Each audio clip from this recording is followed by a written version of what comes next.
हे फोन पण उचलत नाहीत आता. Voice message. हा,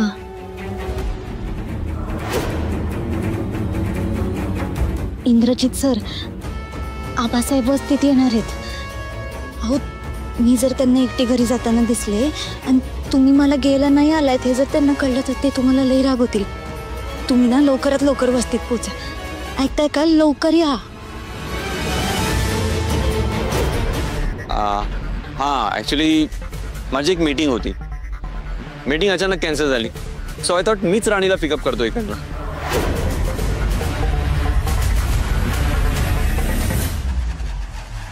आणि लग्नानंतर पहिल्यांदा येतो इथे. मोकळ्या हाताने कसं येणार?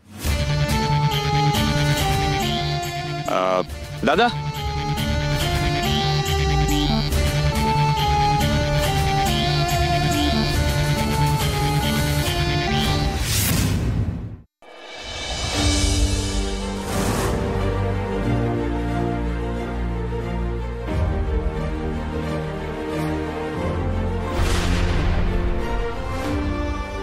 म्हणून मग फ्रीज घेऊन आलो.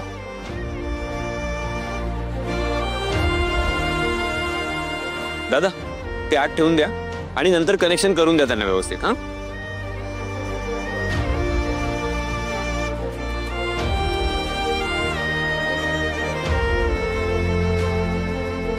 अहो जाऊ बापू, ह्याची काय गरज होती?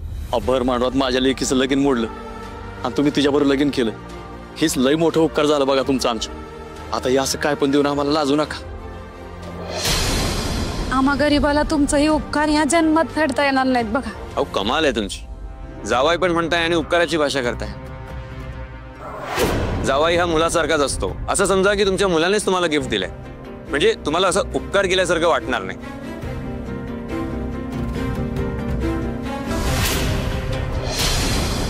असं असेल ना तर आज तुम्ही पण आमची एक गोष्ट ऐका. आता कशात अडकवताय ते मला? अहो, तुम्ही जावंय म्हणून पहिल्यांदा आलाय आमच्या घरी. रीत भात म्हणून तरी आम्हाला तुमचा मानपान करू द्या. नाही म्हणू नका जावई बापू. नाही नाही, ऍक्च्युली मला एक हवा. असं कसं? तुम्ही दिलेली वस्तू तुमचा मान म्हणून आम्ही ठेवून घेतली. मग आमच्या बी शब्दाचा वाईस मान ठेवा की. अहो पण कसं आहे, मला त्यांना तुझं मानपान करायचं तर करू दे, त्यांनाही बरं वाटेल.